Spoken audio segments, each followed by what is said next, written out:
રાજકોટના માનવ સર્જિત હત્યાકાંડ એટલે કે અગ્નિકાંડના પીડિતોને મળવા એક દિવસ માટે રાજકોટ આવ્યો હતો અને મેં જે પ્રમાણે પરિસ્થિતિની ગંભીરતા જોઈ, પીડિત પરિવારોના આંખના આંસુ જોયા, ત્યારથી હું અમદાવાદ કે મારા વિધાનસભામાં મત ગણતરી માટે પણ પાછો નથી ગયો.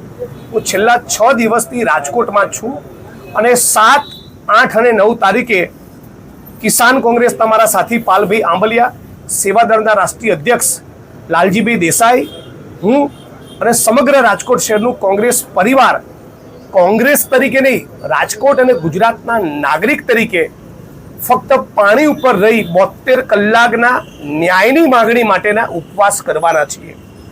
સૌ પ્રથમ પાયાનો સવાલ સમગ્ર રાજકોટ અને ગુજરાતની જનતાએ એ સમજવાનો છે કે જે રાજકોટની જનતાએ માનની વિજયભાઈ રૂપાણીને નેતૃત્વ પ્રદાન કર્યું, ગુજરાતના મુખ્યમંત્રી બનાયા, આ માણસ એટલો સ્વાર્થી બની ચૂક્યો છે.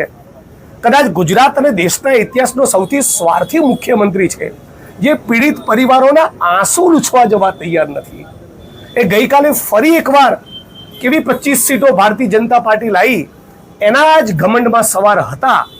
પીડિતો માટેની ચિંતા, લાગણી, કોઈ પણ સંજોગોમાં એમને ન્યાય મળે એવી કોઈ કમિટમેન્ટ એમનાથી મને જોવા ના મળી. એ બહુ દુઃખ સાથે કહું છું.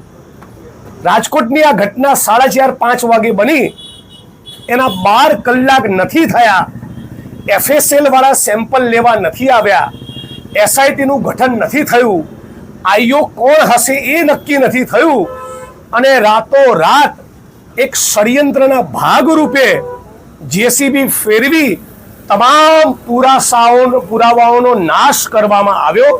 સૌથી પહેલા કોના કહેવાથી અને કયા ઈરાદાથી આ પુરાવાનો નાશ કરવા માટે JCB ફેરવવામાં આવ્યું એની તપાસ થવી જોઈએ.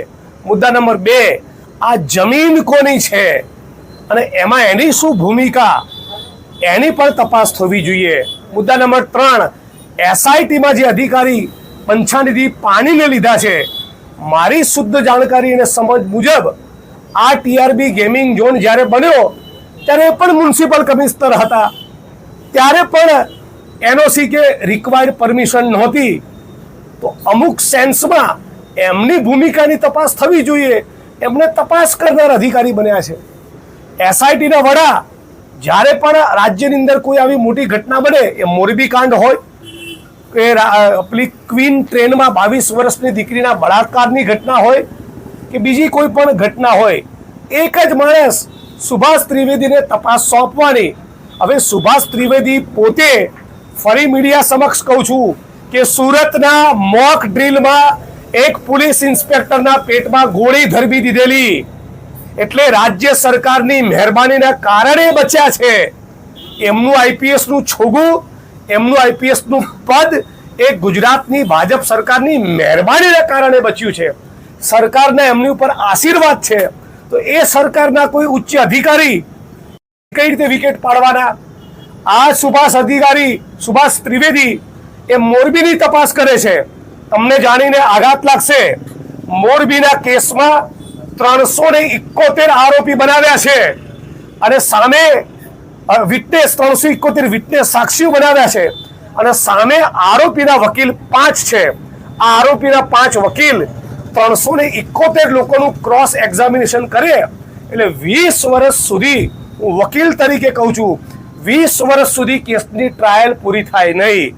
મુદ્દા નંબર 3, તેઓ સુભાષ ત્રિવેદી જ્યારે જામનગરના SP હતા ત્યારે ગુજરાત હાઈકોર્ટના જજ અનંત દવે એવું કહેલું કે કસ્ટોડિયલ ટોર્ચરના કેસમાં તમારી સામે CBI તપાસનો કેમ આદેશ નહીં આપવો.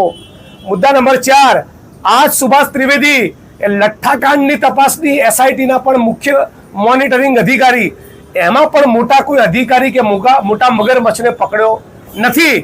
તો જે SITના સુભાષ ત્રિવેદીનો ટ્રેક રેકોર્ડ ફેબ્યુલસ, જોરદાર, તપાસને આખરી અંજામ સુધી લઈ જાય એવો રહ્યો જ નથી. એને વારંવાર તપાસ સોંપીને રાજ્યની ભાજપ સરકાર એ પીડિત પરિવારોનું, જે જનેતાઓએ પોતાના દીકરા ગુમાવ્યા, એમની આંખના આંસુનું અપમાન કરી રહ્યા છે.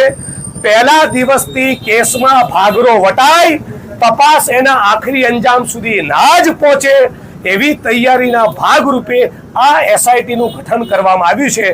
એટલે જેણે જીવનમાં ભ્રષ્ટાચારની પાય નથી ખાધી, જે કોંગ્રેસ ભાજપ કોઈની ઇન્ફ્લુએન્સમાં ના આવે અને જેની કરોડરજ્જુ મજબૂત હોય એવા સુજાતા મજમુદાર, નીલપ્રીત રાય, સુધા પાંડે આવા નોન કરપ્ટ અધિકારીઓની એસઆઈટીની અમે માગણી કરીએ છીએ.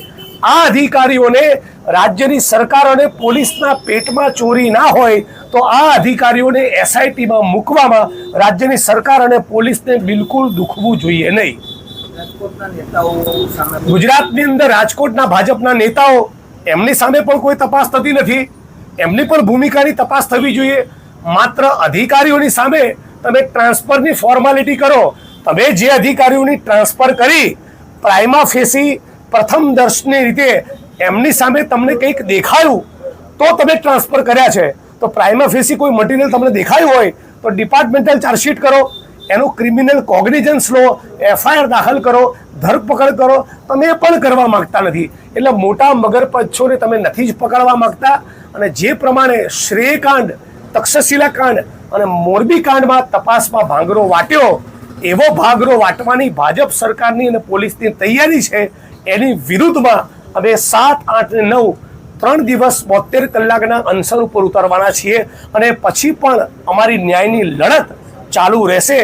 જ્યાં સુધી પીડિત પરિવારોએ સુપ્રીમ કોર્ટ ઓફ ઇન્ડિયા સુધી લડવું હશે, કોંગ્રેસ પક્ષ ડંકાની ચોટ ઉપર એમની સાથે લડશે. જિગ્નેશભાઈ, ખાસ કરીને પોલીસ કન્વેનિયન્ટ પોતાને માફક આવે એવી કરી રહી છે.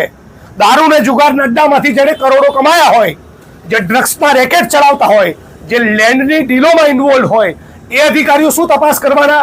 તપાસ કરનારા અધિકારીઓમાં તમે નોન કરપ્ટ અધિકારીને કેમ નથી મૂકવા માંગતા? જેમની ઇન્ટેગ્રિટીના ઠેકાણા નથી, જેમને અગાસ કરનારા અધિકારીઓમાં તમે નોન કરપ્ટ અધિકારીને કેમ નથી મૂકવા માંગતા?